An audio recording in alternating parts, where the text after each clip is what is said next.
오늘 봉독한 로마서 1장 16절로 17절 2절 말씀 중심으로 복음을 자랑하십니까? 이런 제목으로 잠시 말씀을 묵상하겠습니다. 구약 성경에 다니엘이라고 하는 사람이 나오죠. 다니엘과 그 세 친구, 그 친구들은 자신이 하나님을 믿는 것 때문에 위험에 빠질 수 있음을 알고도 오히려 창문을 열고 담대하게 기도를 했습니다. 공개적으로 신앙 고백을 했습니다. 다른 말로 주님을 믿는 것을 부끄러워하지 아니했습니다. 그랬을 때 오히려 이방 세계 가운데 존귀한 인생으로 평생 쓰임받는 그런 귀한 일꾼들이 되었습니다. 누가복음 12장 8절 9절에 보면 내가 또한 너희에게 말하노니 누구든지 사람 앞에서 나를 시인하면 인자도 하나님의 사자들 앞에서 그를 시인할 것이요 사람 앞에서 나를 부인하는 자는 하나님의 사자들 앞에서 부인을 당하리라, 이렇게 말씀을 했습니다. 사도 바울은 오늘 본문 말씀 속에서는 부끄러워하지 아니한다 했지만은 더 적극적인 표현을 했습니다. 나는 복음을 자랑한다. 나는 복음을 자랑하며 살겠다. 내 자랑은 오직 하나님의 복음이다. 이렇게 외친 그런 사람입니다. 사도 바울이 이런 구호를 외친 것처럼 주님을 그리고 복음을, 신앙을 자랑스럽게 여길 수 있는 중부 명성교회 모든 가족들이 되시기를 간절히 바랍니다. 그래서 우리 주님 다시 오실 때 인정함을 받고 세상 속에서도 존귀함을 받는 성도들이 되기를 주의 이름으로 축원합니다. 그러면 왜 사도 바울이 복음을 부끄러워하지 아니하고 자랑스럽게 여겼는가? 어떻게 하면 우리도 복음을 자랑스럽게 생각할 수 있는가? 오늘 말씀 속에서 대답을 얻고자 합니다. 첫째, 우리가 복음을 자랑할 수 있는 이유, 오직 복음으로만 구원의 은혜를 받을 수 있기 때문에 그렇습니다. 한번 따라 하실까요? 오직 복음으로만 구원을 받을 수 있기 때문에. 아멘. 오직 복음으로만 구원을 받을 수 있어요. 로마서가 쓰여지던 당시의 사회의 전반적인 분위기는 복음을 자랑할 만한 것이 아니었습니다. 세계를 지배했던 로마는 자신들의 군사력과 힘을 자랑했습니다. 유대인들은 자신들의 종교적 이상을 자랑했습니다. 헬라인들은 자신들의 가진 지혜와 철학을 자랑하고 있었습니다. 그런데 예수님은 흉악한 죄인들이 처형되는 십자가 형틀에서 로마 군병들에 의해서 못 박혀 돌아가셨습니다. 복음이란 예수님의 십자가와 부활, 이게 복음이거든요. 그런데 십자가에 죽으셨다 일단 할 때 로마 사람들이 볼 때 이게 자랑스러운 게 아니라 로마 사람들이 볼 때 업신여기는 그런 종교예요. 힘이 없으니까 죽지. 헬라 사람들은 지혜가 없으니까 죽지. 이렇게 사람들이 손가락질을 하고 있었던 그런 일이 기독교 안에 이제 일어나게 된 거죠. 그래서 고린도전서 1장 22절 23절 유대인은 표적을 구하고 헬라인은 지혜를 찾으나 우리는 십자가에 못 박힌 그리스도 예수를 전하니 유대인에게는 거리끼는 것이요 이방인에게는 미련한 것이로되 라고 말씀했습니다. 이 예수님의 이 십자가, 이 사건은 유대인에게는 거리끼는 것이에요. 이방인에게는 미련한 것이라고. 미련한 것이. 저렇게 죽으면서 그 위에 달린 예수가 어떻게 우리를 구원하느냐, 힘이 없는 예수가 어떻게 우리를 구원하느냐, 이렇게 조롱을 했던 때입니다. 유대인들은 특별히 십자가에 죽는 일을 뭐라고 말했느냐 하면, 나무 위에 죽는 자는 저주를 받은 자라고 하는 이런 신명기의 말씀을 그대로 믿고 있었던 사람들이에요. 예수가 우리의 구주라면 왜 나무 위에 달려 죽느냐, 이거예요. 저주를 받는 형태로 죽느냐, 이거를 따지게 되었습니다. 로마 사회는 권력과 지위를 중심으로 이루어졌습니다. 따라서 얼마든지 이 유약한 예수 그리스도의 복음을 믿는다는 것을 부끄러워하지 아니할 수가 없었습니다. 모든 사람들이 부끄러워했습니다. 그때에 오늘 로마서 저자는 나는 복음을 부끄러워하지 아니한다, 이렇게 역설적으로 강조하게 된 것입니다. 그럼에도 불구하고 우리 사람들이 다 천하게 여기고 그리고 손가락질하고 이렇게 부끄러운 가운데로 몰아넣던 이 기독교, 이 종교가 생명의 역사를 이루는 것을 볼 수 있습니다. 로마의 군사력이 사람을 변화시킬 수 없었습니다. 강제적으로 사람을 끌어안칠 수는 있지만 그 마음을 변화시킬 수 없었습니다. 그 내면의 세계를 변화시킬 수가 없어요. 그런데 변화되는 어떤 한 가지 방법이 있었어요. 사도 바울은 그걸 발견했습니다. 사도 바울은 복음을 증거하면서 수많은 사람들이 변화되는 모습을 목도하게 된 것입니다. 귀신에 들렸던 자들이 완전하게 예수의 복음을 만나면서부터 귀신이 떠나가고 정상적인 사람으로 바뀌는 것을 보게 되었습니다.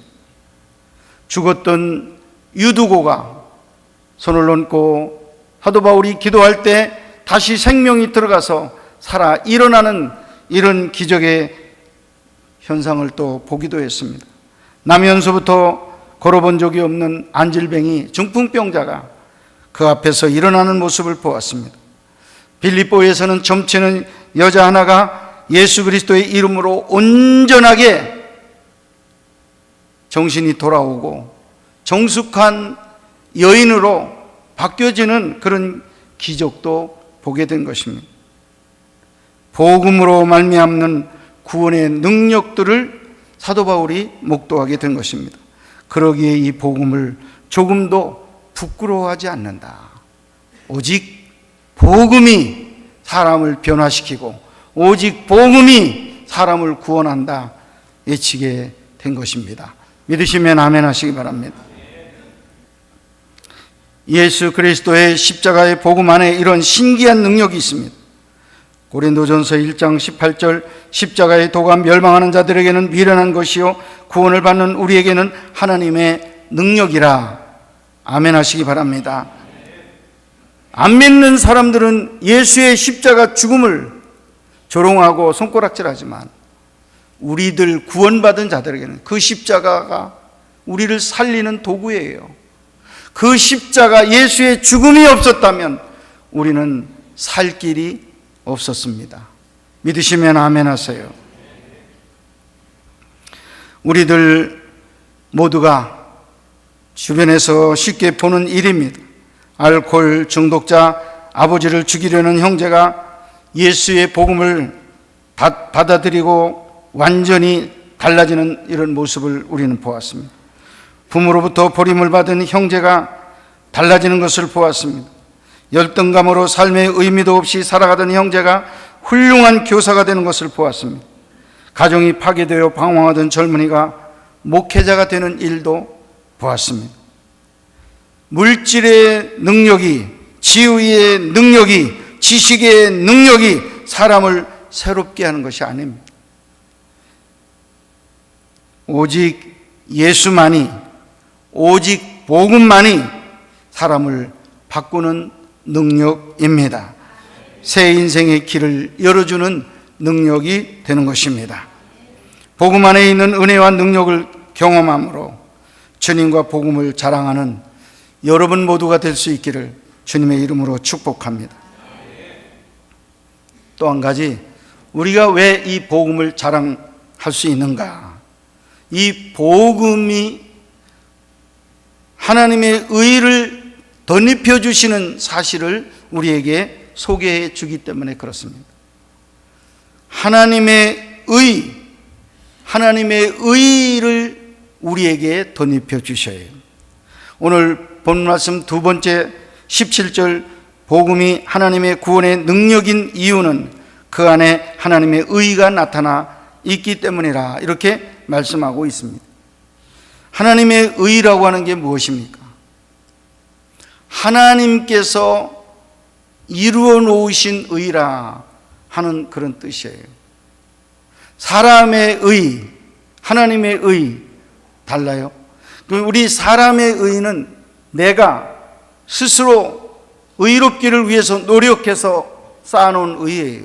내가 겸손해야지, 내가 착해야지, 내가 친절해야지, 내가 사랑 베풀어야지, 내가 노력해서 내 안에 쌓아놓은 내 의가 있습니다.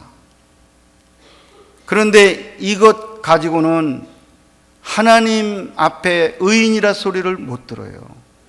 하나님의 불꽃 같은 눈으로 우리를 들여다볼 때 한 사람도 합격자가 없다고 그랬어요. 의인은 없나니 한 사람도 없다고 말씀했어요. 여기에 동의하시면 아멘 하시기 바랍니다. 한 사람도 없다는 거예요. 하나님께서는 의인들을 위해서 천국을 만들어 놨지만 천국에 들어올 사람이 없는 거예요. 집을 져놨는데 들어올 사람이 없어요. 어떻게 합니까? 하나님께서 방법을 찾아야 됐습니다. 근데 그 방법 제가 먼저 쉽게 설명하겠습니다. 어떤 청춘 남녀가 연애를 깊이 했습니다. 그래서 결혼을 하게 됐는데 그 여자 청년이 돈이 없는 거예요. 너무 가난한 집 딸이야. 그래서 결혼을 하려면 혼수를 해가지고 와야 되는데 이 남자는 부자야. 부잣집에 걸맞는 혼수를 가져와야 되는데 아무것도 준비할 돈이 없는 거예요. 부끄러움을 당하게 됐어요. 그때 신랑이 어떻게 해야 됩니까? 너무너무 사랑하는 그 여자에게 뒤로 자기가 돈을 만드는 거죠. 만들어서 줘서 혼수를 준비하고 여러 가지 물건들을 살 수 있도록 준비해서 시침이 떼고 그날 사가지고 온 것을 그냥 자기가 산 것처럼 가지고 오라. 그래서 데려오는 거죠. 여러분, 저는 우리 하나님께서 우리를 천국으로 인도하는 방법은 이렇게 하나님의 사랑, 하나님의 의, 이렇게 우리에게 덮어 씌워 주셔서 우리를 이렇게 이끌어 드린, 이게 하나님의 의다, 이렇게 소개하고 싶습니다. 믿으시면 아멘 하세요. 나는 그 자리에 들어갈 수 없어. 자격이 없어. 돈도 없고 힘도 없고 아무 가진 것도 없어요. 그랬는데 나를 데려가려니까 뒤로 다 의를 덧입혀 주셔서 나를 데리고 갔다 하는 것입니다. 죄인인 우리가 하나님 앞에 서려할 때 하나님의 영광에 이를 수가 없었습니다. 그래서 하나님께서는 십자가의 속죄의 희생을 통해 의를 이루시고 예수 그리스도를 믿는 모든 사람에게 값없이 의를 우리에게 덧입혀 주신 것입니다. 그 의를 우리에게 전가해 주신 것입니다. 하나님의 의란 죄인들에게 하나님의 의를 주심으로써 불의한 자에게 의롭다 칭하여 주셔서 하나님과 바른 관계를 맺게 해 주신 것입니다. 그래서 로마서를 공부하다 보면 하나님이 우리를 의롭다 칭하셨다, 칭의라고 하는 그런 말을 우리에게 나타내 주고 있습니다. 로마서 4장 24절, 그리스도 예수 안에 있는 구속으로 말미암아 하나님의 은혜로 값없이 의롭다 하심을 얻은 자 되었느니라. 돈 내고 예수님의 십자가 산 적이 없고, 우리가 돈 내고 예수님의 보혈 피를 내가 사온 적이 없어요. 나는 아무 공로도 없고 힘도 없고 노력도 못한 죄인으로 앉아 있는데, 우리 주님이 여러분들을 찾아오셔서 의의 옷을 입혀주시고 우리의 손을 잡고 이끌어 주신 거예요. 여러분들에게 의의 옷을 입혀주고 천국으로 이끌어 드려 주신 거예요. 할렐루야. 이게 하나님의 의라고 하는 것입니다. 말틴 루터는 자기 육신의 아버지의 뜻을 따라 법학을 공부했습니다. 학과 성적이 뛰어났습니다. 그 분야에서 성공을 보장받았습니다. 그의 마음속에 큰 갈등, 문제가 생겼는데, 이런 모든 이제까지 해온 이런 공부나 또 우수한 이런 자기 실력이나 이게 전혀 해답을 주지 못했습니다. 마음의 내적인 갈등이 점점점 커졌어요. 그 갈등은 죄에 대한 문제였습니다. 언젠가는 하나님 앞에 가야 될 텐데 내가 이런 죄를 짓고 어떻게 갈 수 있을까? 그 당시에 아주 친한 친구 하나가 젊어서 죽었습니다. 그 친구의 죽음을 보면서 그는 더욱더 근심하게 됐어요. 나도 저 친구처럼 이제 죽게 될 텐데 두렵다, 걱정이다, 이런 생각을 갖게 됐습니다. 그래서 그 루터는 결심하고 수도원에 들어가게 되었습니다. 아우구스티누스 회의에 수도원에 들어가서 수사가 되었는데, 수사 중에서 또 최고의 수사, 열심히 수련 땅을 닦는 그런 모범 수사가 되었어요. 그래도 죄에 대한 문제가 해결되지 않는 거예요. 그래서 그는 자기 생각으로 내가 죄 지은 사람으로 이 죄에 대한 대가를 내 몸에 주면 내가 의인이 될 수 있지 않겠나 하는 그런 생각을 갖게 됐어요. 그래서 거룩한 계단, 이제 별명이 붙여진 이 계단, 2층으로 3층으로 올라가는 이 계단을 맨살로 무릎을 꿇은 채로 한 계단, 두 계단 올라가는 거죠. 올라갈 때 맨살이기 때문에 세멘트에 모래가 흩어져 있고, 그리고 유리 조각이 흩어져 있는데, 그게 그 무릎을 다 찢어 놓는 거예요. 이렇게 으깨지고 저렇게 으깨지고, 그래서 피가 무릎에서 철철철철 흐르면서 한 번 다 올라가는 것으로 끝나는 게 아니라 다시 한 번 또 올라가면서, 주여, 내가 죄를 지었는데 이 죄, 주님 내 몸을 이렇게 고통을 줬는데 이제 용서해 주세요. 이제 깨끗하게 해주세요. 이제 의롭게 해주세요. 의롭다 선언해 주세요. 기도하면서 올라갔지만은 응답은 없어요. 계속 더 고통이 자기에게 주어졌지만은 자기 마음에 더 복잡하고 더 갈증만이 있게 되었습니다. 그때 스타우피츠라고 하는 그런 먼저 수사, 좀 깨달은 수사가 그에게 충고 한마디를 해줬습니다. 그 충고는 그 인생을 바꿔놓는 그런 충고였어요. 왜 이런 사색으로 스스로 괴롭히시는가? 예수 그리스도의 상처를 바라보게, 자네를 위해 흘리신 그 피를 보게, 하나님의 은혜는 거기서 나타난다네. 죄 문제로 스스로를 괴롭히지 말고 구주의 앞에 내 맡기게. 하나님은 당신에게 화를 내지 않으신다네. 화를 내는 것은 자네지 하나님의 아들의 말씀은 아니네. 이런 충고를 해줬습니다. 이제까지 말틴 루터는 내 몸속에 있는 이 죄, 이것을 씻기 위해서 스스로 노력하는 그런 일을 했었어요. 그런데 한마디로 이 깨달은 분은 주님을 바라보라는 거예요. 주님의 십자가를 바라보면 거기에 달려있는 나를 대신해서 죽으신 예수, 피를 흘리신 그 예수, 그 상처난 못자국을 바라볼 때 하나님의 의인되는 요소를 다 이루었습니다. 하나님께서 죄의 삭은 사망이라고 했지만은 피 흘림이 죄를 사해 주신다는 말씀도 했습니다. 그 예수님은 죄인 위에서 피를 흘리셔서 의를 다 이루어 놓으셨어요. 그래서 그 의를 이제는 믿는 자에게 오셔서 던져주시는 거예요. 그 의를 믿는 자에게 던져주셔서 그 예수님이 해결해 놓은 의가 우리의 의로 바뀌어지게 된 것입니다. 할렐루야. 그래서 여러분, 내가 오늘 천당 갈 수 있다고 자신하는 것은 내 의 때문에 자랑하는 게 아니라 예수님이 나를 위해서 죽어주셨기 때문에, 예수님이 나를 위해서 피 흘려주셨기 때문에 나는 천당 갈 수 있다 자신하는 줄로 믿습니다.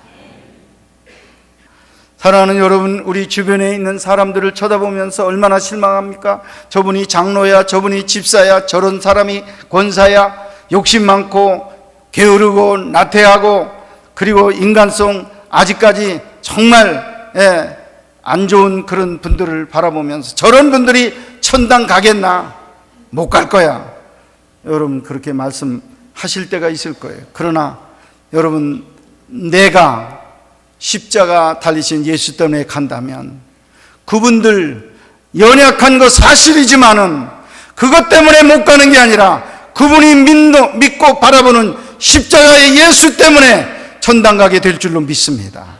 나 구원도 예수님 때문에 받고 연약한 이웃들의 구원도 예수님 때문에 이루어진다는 사실을 깨달을 때 여러분, 이웃을 판단하고 멸시하고 무시하는 일이 없기를 바랍니다. 똑같이 약한 존재들로 예수 안에서 우리가 한 형제예요. 똑같아요. 주님의 은혜로만 구원 얻는 거 믿으시기를 바랍니다. 요한복음 14장 6절, 예수께서 이르시되 내가 곧 길이요 진리요 생명이니 나로 말미암지 않고는 아버지께로 올 자가 없느니라. 사도행전 4장 12절, 다른 이로서는 구원을 얻을 수 없나니 천하 인간의 구원을 얻을 만한 다른 이름을 우리에게 주신 일이 없느니라 말씀했어요. 오직 예수님 붙잡은 사람만 천국에 갈 줄로 믿습니다. 오직 예수님 바라본 사람만, 주님의 십자가 바라본 사람만 믿음으로 천국 가게 될 줄로 믿습니다. 사도 바울은 그 진리를 깨달았어요. 그래서 오직 예수, 오직 믿음, 구호를 외치면서 일생 동안 복음을 전하면서 살게 되었던 것입니다. 내 의로는 못 가요. 내 노력으로는 못 가요. 내 수양으로도 못 가요. 완성할 수가 없어요. 하나님이 예수님을 통하여 완전하게 만들어 놓으신 그 의를 힘입는 여러분들 될 수 있기를 바랍니다. 우리 천국에서 다시 만날 때 우리가 뭐라고 인사하겠습니까? 주님의 은혜로 구원을 받았습니다. 나도 주님의 은혜로 여기까지 왔습니다. 주님의 은혜입니다. 여러분들이 서로 기쁘게 손잡고 우리 주님께 영광 돌리고 은혜의 천국 생활하게 될 줄로 믿습니다.